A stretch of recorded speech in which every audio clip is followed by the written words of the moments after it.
Welcome to the podcast, Whether or Not and to What Degree. Chief Meteorologist Kendra Kent here, and we are in the dog days of summer. And I tell you, that's kind of a pun today because we're going to be talking about keeping your pets safe during the summertime. Not only do we deal with heat, but we have some pretty dangerous thunderstorms that can develop too. And I have a very special guest with me, a friend of Fox Carolina, Paula Church with Greenville County Animal Care. Thank you so much for being with us, Paula. Thanks for having me. Well, I tell you, you're my go-to expert when it comes to all things pet related, and wanted to just kind of talk a little bit about heat safety as well as safety when it comes to those crazy thunderstorms we get this time of year, and not only safety, but keeping our pets secure and feeling good. I think mental health for our pets can be very important. Just starting out, when it comes to the heat, what are some of the biggest tips you can offer folks for making sure that maybe their outdoor pets can stay healthy and keep from getting overheated?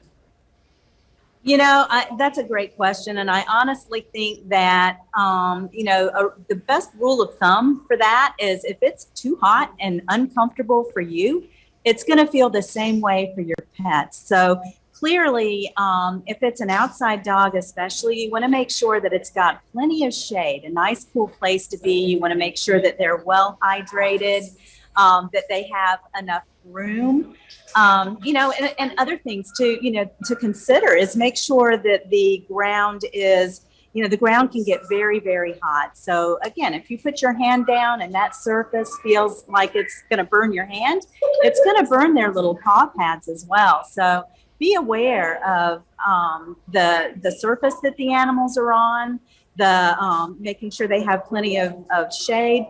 Certainly, it's not a great time to be just driving around with your dogs if you're going to do errands. You never want to leave a dog in a car, even for a second. A car can heat up so quickly, and there can be devastating results in very, very little time, a lot less time than one might think. So, all of those I think are great rules to follow when it comes to weather and the animals. No, I agree. And I was going to mention my parents have a dog that has terrible separation anxiety. So they end up taking him all over the place with them, but one of them will stay in the car with the dog and they'll leave the air conditioner running because, obviously they know what can happen. But I feel like that's one of the scariest things that can be, we always talk about children in hot cars this time of year, pets too, though.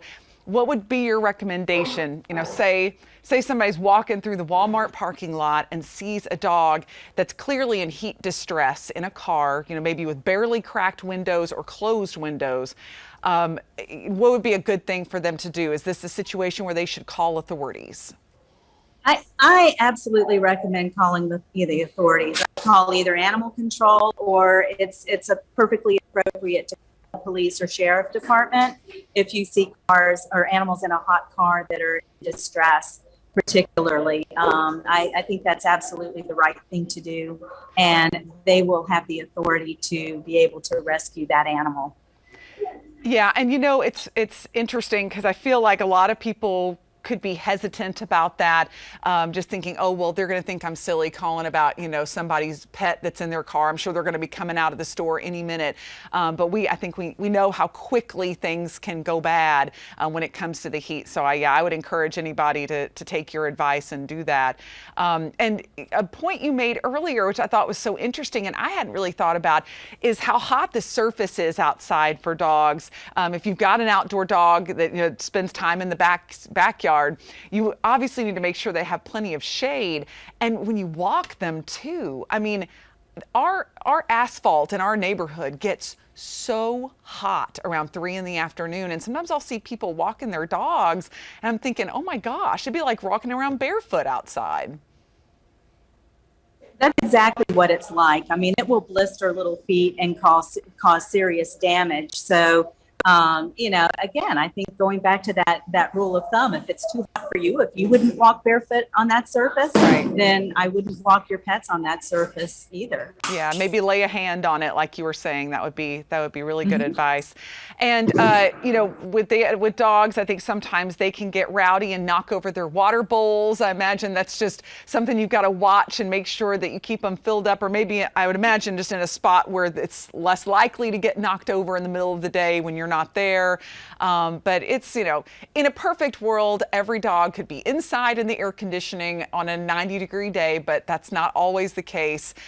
So I think that, it's just, I guess as much shade as we can find, the better. But, something else, the heat will often cause thunderstorms. And I think I've talked to you about this before.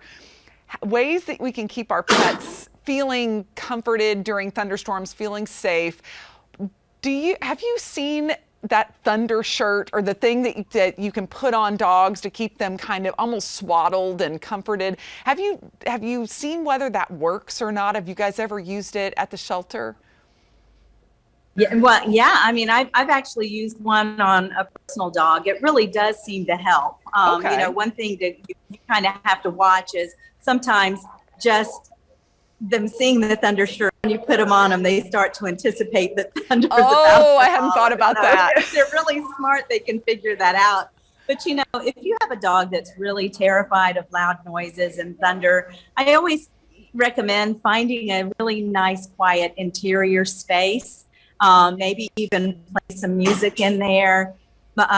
Make sure there's nice soft blankets or a bed, that they've got some comforting toys and some things that will make them feel safe.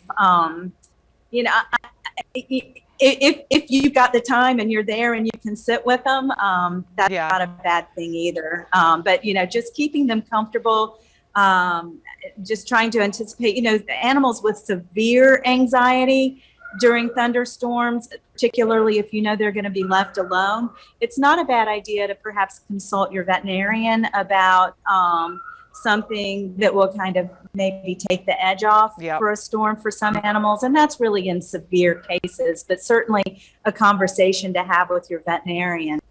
Yeah, I think that's important. And, I wish we all had the luxury of being home every time there was a thunderstorm, because I think that is the best comfort for pets, if you can just keep them in your lap and keep them, close. But I think also, I always hear that crate training can really help with this, because a lot of pets find their crates to be their little safe place. So maybe, some pets who just leave the crate open so they can get in there and kind of hunker down when those kind of things happen. Absolutely. Yeah, they like small spaces. They feel comfortable in small spaces. And when you think about the evolution of dogs, they were descended from pack animals, and they lived in caves and small spaces. So that's always going to be a comfort for them. Sometimes we think a great big lofty area is just the perfect thing for that. But, I really think if they're crate trained, that's ideal, because that's always going to be their safe comfort place to go anytime they feel any kind of distress. Okay, well, that's some great advice. And as a meteorologist, we know how dangerous that lightning can be for pets. So we're always saying that, if you're getting your kids inside during a storm, make sure your pets can get inside too. Even though they're kind of low to the ground, say a tree gets struck, they could easily get hurt by that. So, that's what we're always trying to drive home. And falling branches. Yeah, falling branches as well. That's that's a real fear. So if you know that there's a storm, you certainly don't want to, knowing full well that we're expecting a storm, you don't want to leave your animals outside. That could be really unsafe. So again, even if it's in a garage, it's going to be better than leaving them outside near trees or somewhere where limbs fall, or they could get struck by lightning. So it's something important to think about. Absolutely, especially with some of these storms we get. Not only is there lightning, but that's really strong wind. So we'll be thinking about all of that this summer. Paula, thank you so much for being with us today and helping keep our animals, our pets safe during the heat of the summer. I tell you what, it is the dog days right now. Well, thank you, Kendra, for remembering remembering our furry friends and, making sure that we're keeping them all safe. All right. Well, thanks for being with us, and be sure to tune in for our next podcast. If you ever have an idea for a podcast topic, just email us at weather@foxcarolina.com. And otherwise, we'll see you later. Hope you're having a great summer.